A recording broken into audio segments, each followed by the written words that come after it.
wabarakatuh. Perkenalkan, saya Murni Setiasih SPD. Saya adalah mahasiswi PPG kategori 1 Kementerian Agama tahun 2022, program studi Pendidikan Sosiologi dalam LPTK Universitas Negeri Makassar. Pada hari ini, Rabu 5 Oktober 2022, saya akan melakukan praktik mengajar untuk memenuhi ujian kinerja tahun 2022. Dan ini kartu peserta. Selamat menyaksikan.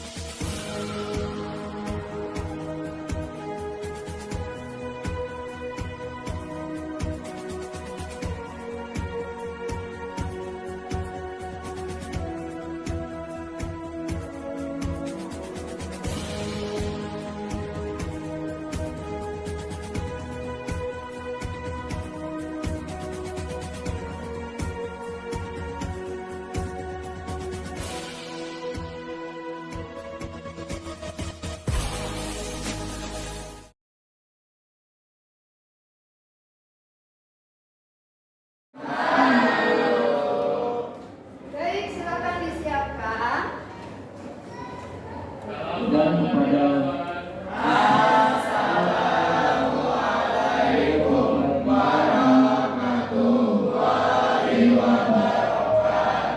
Waalaikumsalam warahmatullahi wabarakatuh.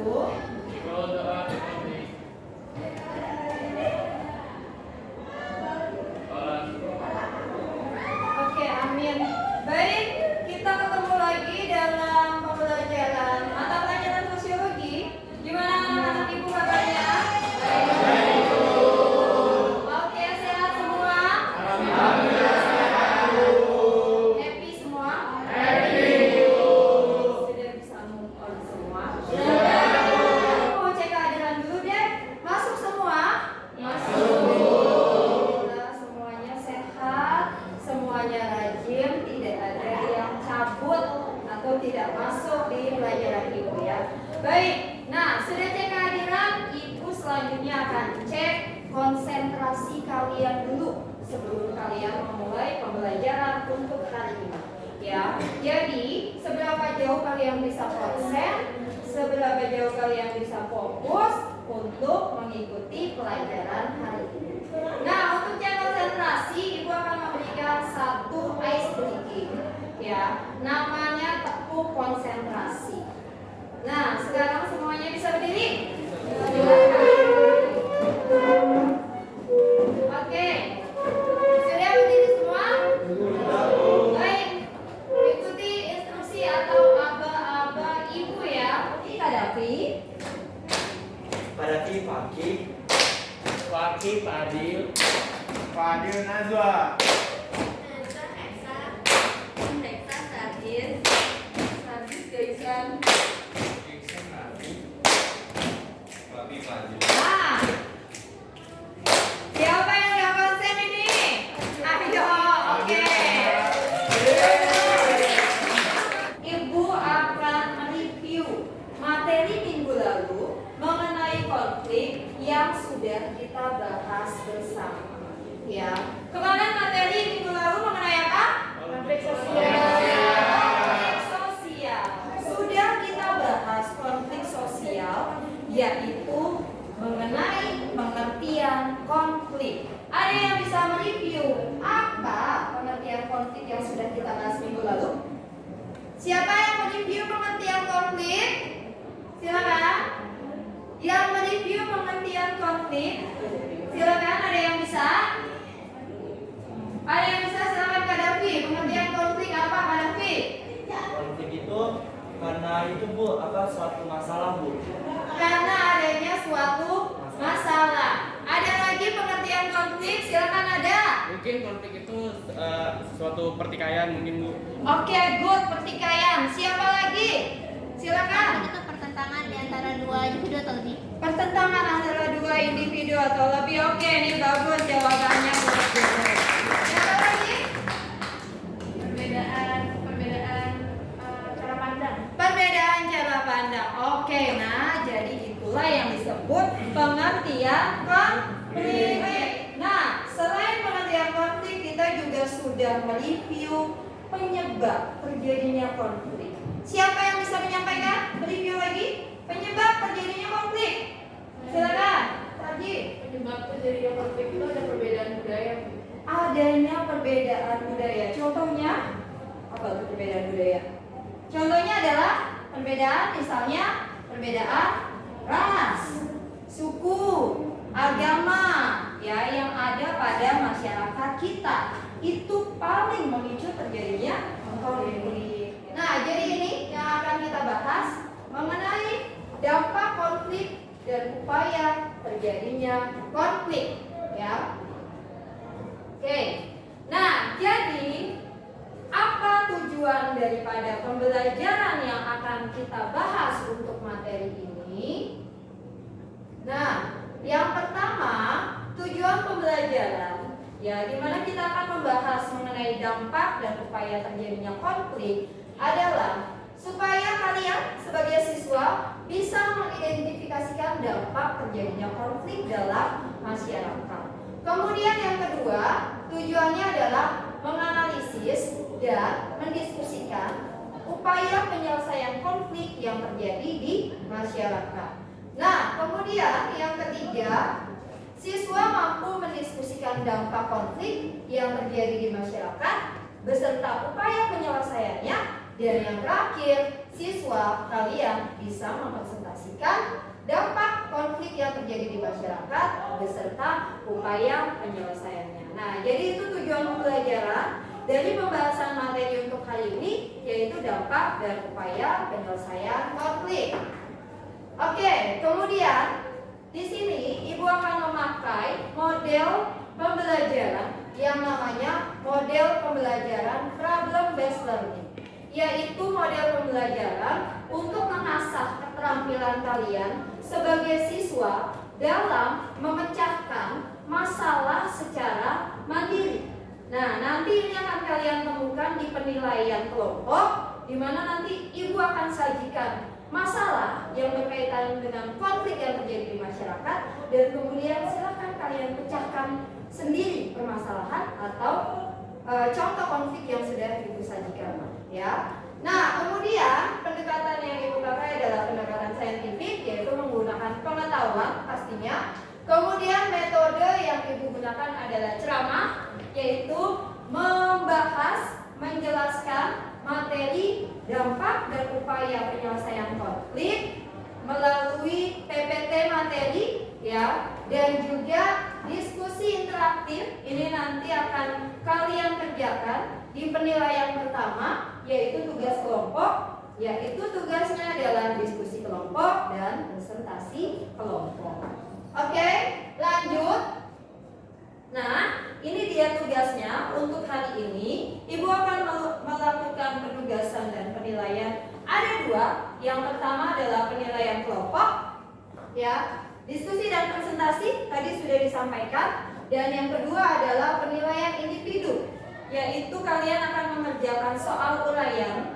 Ada dua soal uraian yang sudah Ibu share di Google Classroom, juga nanti silakan dikerjakan. Ibu di sini akan memberikan stimulus dulu untuk kalian bisa mengeksplorasi keterampilan kalian dalam mengemukakan pendapat, ya, masing-masing mengenai dampak daripada konflik yang Ibu sajikan, ya, yaitu Ibu akan menyajikan satu buah tayangan video yang berkaitan dengan konflik tentunya. Nah, silakan kalian simak terlebih dahulu videonya. Setelah itu kalian silakan tuangkan pendapat kalian di kolom komentar. Sama seperti minggu lalu Ibu masih menggunakan media Padlet, ya. Jadi di sini Ibu akan sajikan video dan gambar yang bisa kalian komentari dengan pendapat kalian masing-masing. Bisa juga kalian sertakan gambar ya yang berkaitan atau sesuai dengan video yang menggambarkan konflik tersebut. Oke, Ibu mulai tayangkan Padletnya. Silakan disimak dulu video pembelajarannya.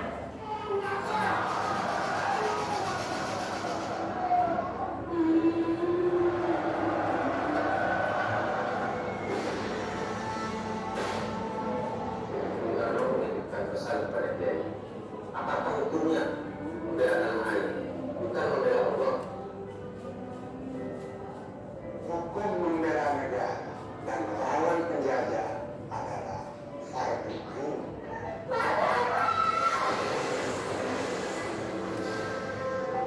Aku nggak mau lagi punya negara kita masih dijajah. Aku akan melakukan apa aja asalkan belajar pergi dari sini. Siapkah kita menjawab semua pertanyaan? Di Padlet ini selain ada video yang bisa kalian komentari, juga ada gambar ya yang berkaitan dengan konflik dan video, tayangan video tadi. Ya, jadi tuliskan emoticon juga yang menggambarkan perasaan kalian terhadap konflik yang sesuai dengan tayangan video yang sudah kalian tonton. Baik, Adelia, penangkapan Kiai Hasyim Asy'ari ya dari video tersebut tadi menunjukkan satu tokoh yaitu yang berperan dalam melawan penjajahan yang dilakukan oleh bangsa Jepang, yaitu Kiai Hasyim Asy'ari yang merupakan tokoh NU ya beliau. Nah, jadi oke nih komentarnya. Ada lagi yang mau menyampaikan dampak daripada penjajahan? Sebelah sini, Paki mungkin mau menyampaikan dampak penjajahan Jepang. Paki silakan. Dampak negatifnya kayak banyak anak kecil yang udah kehilangan orang tua. Oke, itu tadi ya korban nyawa ya, kehilangan orang tua. Yang perempuan mungkin Mentalnya, fisik, psikis, semua ya. Karena memang ada beberapa kebijakan yang dilakukan oleh bangsa Jepang pada saat menjajah. Salah satunya bukan hanya memperbudak dengan melakukan kerja lodi atau romusa, tetapi juga melakukan perbudakan terhadap kaum wanita ya, sehingga baik itu kaum wanita, anak-anak, masyarakat Indonesia secara umum mengalami yang namanya penekanan psikis, fisik, mental dan lain sebagainya. Oke, baik. Dampak penjajahan yang selebihnya adalah kesengsaraan, kemiskinan, kebodohan, ya, dan lain sebagainya. Itu adalah beberapa dampak daripada penjajahan sejarah. Nah, yang pertama yang akan kita bahas adalah dampak daripada konflik yang terjadi di masyarakat. Nah, adapun konflik yang terjadi di masyarakat itu memunculkan dampak. Bukan hanya dampak negatif, mungkin yang kita tahu hanya dampak negatif ya dari konflik yang terjadi, tetapi juga ada ternyata dampak positifnya. Ya, kita akan bahas yang pertama. Nah, ini dampak positif dari sebuah konflik di masyarakat. Yang pertama adalah sebagai tempat awal terjadinya perubahan sosial. Nah, ternyata konflik yang terjadi di masyarakat ini memunculkan yang namanya perubahan yang terjadi di masyarakat atau disebut perubahan sosial. Dari konflik yang dialami satu masyarakat ternyata memunculkan dampak positif ini, ya, perubahan sosial yang terjadi. Ada lagi yang bisa memberikan contoh mengenai konflik bisa memunculkan perubahan sosial yang pasti akan memberikan dampak positif yang lebih baik lagi. Silakan.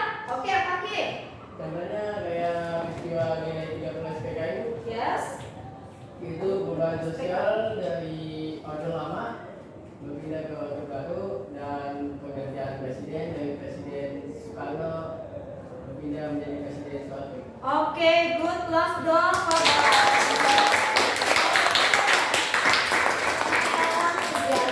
Sekarang kita ke dampak negatif. Kalau dampak negatif dari konflik itu pasti ya. Nah, kita akan bahas satu-satu. Perpecahan. Dampak negatif dari konflik adalah terjadinya perpecahan. Konflik yang berlarut-larut tidak terselesaikan ya, itu akan memunculkan akhirnya adalah perpecahan. Ada yang menyampaikan, bisa ngasih contoh, menyampaikan contoh perpecahan lagi? Siapa? Ya, silakan.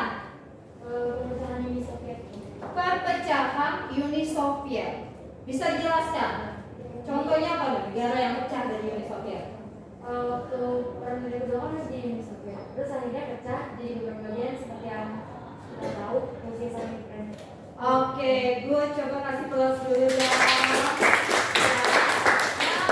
Ukraina, Rusia itu kan tadinya adalah satu negara, Uni Soviet, ya, karena perang dunia kedua. Setelah itu kemudian juga ada perang dingin, maka Uni Soviet pecah, ya, menjadi beberapa negara yang dicontohkan tadi adalah Rusia dan Ukraina salah satunya. Kita ke upaya penyelesaian konflik. Nah, beberapa upaya penyelesaian konflik dari konflik yang terjadi di masyarakat ini bisa dilakukan. Upaya ini adalah untuk yang pertama mencegah, yang kedua menyelesaikan konflik. Yang pertama ini adalah konsiliasi, ya. Konsiliasi adalah bentuk pengendalian konflik yang dilakukan melalui lembaga-lembaga tertentu yang memungkinkan diskusi dan pengambilan keputusan untuk menyelesaikan konflik. Kita menuju ke session penilaian kelompok. Kelompok sudah saya bagi 4 kelompok, ya. Sudah duduk sesuai dengan kelompoknya masing-masing, ya. Nah, silakan dibuka laptopnya yang belum dibuka. Kalian buka LKPD-nya, lembar LKPD yang sudah Ibu share. Nah, kalau sudah dibuka lembar LKPD-nya, kalian lihat beberapa pertanyaan di LKPD tersebut. Di situ Ibu sudah sajikan masalah yang berkaitan dengan konflik berupa tayangan video melalui laman YouTube. Silakan kalian simak dulu tayangan YouTube-nya, ya, permasalahan atau konflik apa yang terjadi. Kemudian barulah kalian menuju ke pertanyaan. Di sini pertanyaannya, setelah melihat tayangan video, silakan identifikasi dampak daripada konflik sesuai dengan tayangan video tersebut.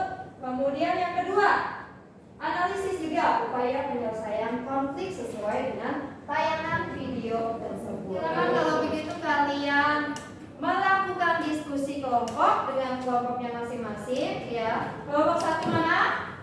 Kelompok 2? Kelompok 3? Baik, kelompok 4 sudah berkumpul semua. Dan Ibu berikan waktu 20 menit saja untuk melakukan diskusi kelompok. Oke? Kalian bisa menjawab pertanyaan-pertanyaan ini melalui bahan ajar yang sudah di-share. Kemudian buku pelajaran sosiologinya juga bisa dimanfaatkan, dan juga kalian bisa googling atau searching.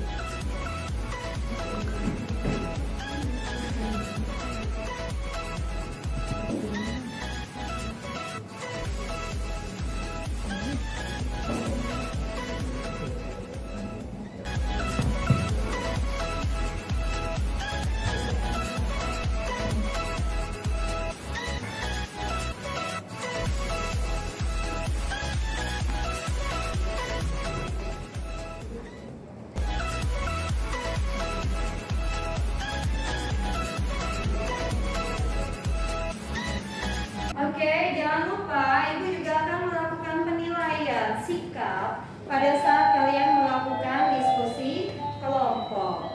Apa sikap yang kalian tunjukkan pada saat kalian melakukan diskusi kelompok? Ya, ada sikap disiplin, ya, betul-betul mengerjakan. Ada sikap kolaborasi atau kerjasama yang kalian lakukan dengan teman-teman kelompok kalian, ya.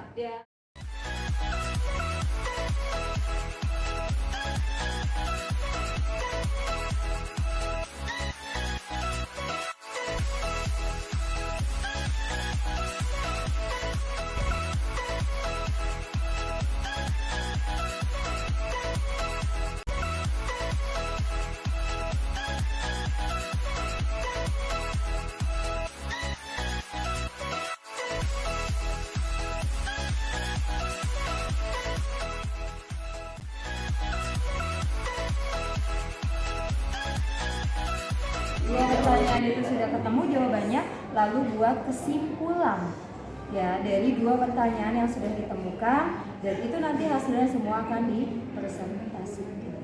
Oke, sudah bisa dipahami semua, ada pertanyaan? Oke, good. Silakan untuk melanjutkan pekerjaan. Selamat siang teman-teman. Begini kami kelompok 2 di sini, kami akan mempresentasikan laporan hasil diskusi kami.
Di sini kita mengakhiri sesi presentasi dan akan membuka sesi pertanyaan. Kepada teman-teman yang ingin bertanya, silakan. Assalamualaikum warahmatullahi wabarakatuh. Waalaikumsalam warahmatullahi wabarakatuh. Waalaikumsalam. Nama saya Fatimah Duhra Alashimia. Izin bertanya, apa faktor penyebab pemicu terjadinya peperangan antara Rusia dan Ukraina? Sekian, terima kasih. Warahmatullahi wabarakatuh. Waalaikumsalam warahmatullahi wabarakatuh. Saya Al-Rahman Toma Indri dari kelompok 1 ingin menanyakan kepada kelompok 2. Pertanyaannya yaitu apa dampak global lain selain dari bidang ekonomi. Oke. Terima kasih kepada kelompok 1 atas pertanyaannya. Saya Alicia Aurelia Kwanesya sebagai perwakilan dari kelompok 3. Kami ingin menanggapi hasil presentasi yang disajikan oleh kelompok 2 terkait dampak yang sudah dianalisis oleh kelompok 2. Menurut kami, dampak perang antara Rusia dan Ukraina ini tidak hanya berdampak negatif, namun juga memiliki dampak positif, di mana dampak positifnya ini bisa mempererat persatuan antar kelompok. Nah, dari konflik ini seharusnya Rusia dan Ukraina ini sebagai negara yang pernah bersatu dan memperkuat dengan memiliki rasa persamaan tidak seharusnya menunjukkan hegemoni atau kekuasaannya. Mungkin hal inilah yang menyebabkan Ukraina itu lebih memilih untuk menjauh dan bergabung dengan negara barat yaitu NATO. Dan Rusia dan Ukraina ini seharusnya menyadari bahwa konflik di antara mereka ini bisa menumbuhkan solidaritas kedua negara tersebut untuk menciptakan integrasi pada wilayah negara-negara bekas persemakmuran Uni Soviet, sehingga kedepannya tidak ada lagi konflik atau peperangan yang akan terjadi lagi. Sekian, terima kasih. Ya, terima kasih untuk kelompok 3 ya. Baik, kembali ke kelompok. Oke. Saya akan menyimpulkan. Akan disimpulkan Aisyah. Oke. Ya, baik, silakan. Jadi terakhir dari kelompok kami akan menyimpulkan presentasi yang telah kami paparkan kepada kalian semua. Jadi kesimpulan dari presentasi ini adalah perang Rusia dan Ukraina memiliki banyak sekali dampak, tidak hanya untuk dua negara tersebut, tapi seluruh dunia juga, mau itu negatif ataupun positif. Mari kita mulai yang negatif dahulu. Yang pertama adalah dampak ekonomi. Jika perang Rusia dan Ukraina terus berlanjut, maka harga barang-barang atau sumber daya yang berasal dari Rusia dan Ukraina akan terus naik karena suplainya akan terus turun karena tidak bisa mengekspor ke negara lain. Hal ini akan menyebabkan konflik sumber daya alam, perebutan sumber daya alam yang akan menyebabkan perpecahan dunia. Yang kedua adalah adalah dampak peperangan nuklir. Jika Rusia tersulut emosinya untuk menggunakan suplai bom nuklirnya di Ukraina, ini akan menyebabkan kehancuran bumi yang kita tempati ini. Karena bayangkan saja, satu bom nuklir bisa menghancurkan satu kota yang besar, apalagi 20, 30 yang dijatuhkan secara bersamaan. Mungkin seluruh dunia akan hancur dalam hitungan detik. Lalu ada dampak positifnya, gak negatif doang gitu ya. Dampak positifnya itu adalah kita bisa belajar untuk mencintai sesama manusia dan menghargai perbedaan yang dimiliki oleh semua umat manusia ini, agar tidak terjadi perpecahan dan peperangan seperti Rusia dan Ukraina di masa depan. Sekian. Terima kasih kepada Bu Mudi dan teman-teman yang telah berkontribusi pada presentasi kami. Kurang lebihnya mohon maaf. Wassalamualaikum warahmatullahi wabarakatuh. Waalaikumsalam warahmatullahi wabarakatuh. Oke, boleh plus untuk kelompok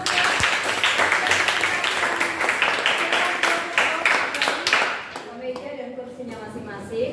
Ya, baik. Untuk selanjutnya kelompok 1, kelompok 3 dan 4 nanti akan menunggu giliran untuk presentasi ya. Nah, kita sudah sampai di penghujung pembelajaran. Sebelum Ibu tutup pembelajaran untuk hari ini, nah Ibu akan sedikit memberikan refleksi pembelajaran. Siapa? Ibu kasih kesempatan dulu yang bisa menyampaikan hikmah pembelajaran.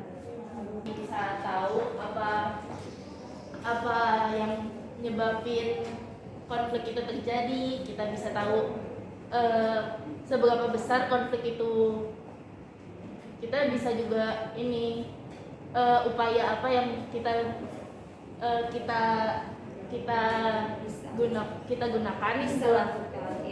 gunakan buat nyelesain konflik tersebut. Oke, baik. Terima kasih untuk hikmah pembelajaran yang sudah disampaikan. Close dulu dong. Nah, jadi di sini terakhir Ibu akan memberikan penguatan terhadap hikmah pembelajaran mengenai dampak konflik dan konflik yang terjadi di masyarakat tersebut, sehingga kalau dampaknya sangat besar, contoh seperti yang sudah dipresentasikan, yaitu Rusia dan Ukraina, ternyata bukan cuma dua negara tersebut yang terkena dampak, tapi adalah dunia, negara-negara lain. Begitu besar dampaknya, sehingga kalau sudah mengetahui seberapa besar dampak konflik, maka akan ditemukan ya bagaimana upaya daripada penyelesaian konflik itu sendiri. Nah, di sini Ibu akan memberikan kekuatan. Misalnya kita tidak perlu jauh-jauh ke Rusia dan Ukraina. Di kelas kalian sendiri, kalian juga pasti pernah mengalami konflik di kelas kalian.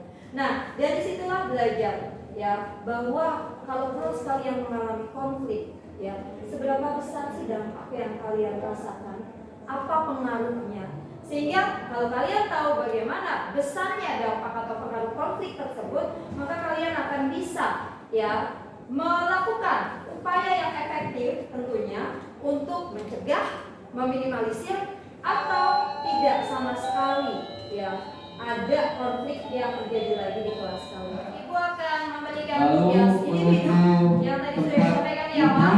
Ibu sudah share IGC ya, tugas uraian, ada 2 soal uraian. Silakan kalian kerjakan sampai jam 5 sore deadline-nya. Kemudian untuk pembelajaran minggu depan kita sudah masuk ke materi baru, yaitu mengenai bab integrasi sosial. Silakan kalian pelajari dulu di bahan ajar, di buku pelajaran yang sudah di-share juga ya, di bahan ajar yang sudah di-share di WhatsApp. Pelajari di situ sehingga nanti minggu depan kita sudah masuk bab baru, yaitu materi integrasi sosial. Kalian sudah memiliki gambaran ya atau deskripsi mengenai materi yang akan dibahas atau diajarkan. Oke, baik. Jadi kita sudah sampai sampai di penghujung pembelajaran. Ibu akan tutup pembelajaran. Silakan untuk dipimpin doa terlebih dahulu. Sebelum kita mengakhiri pelajaran ini, terlebih dahulu berdoa dimulai. Doa mulai.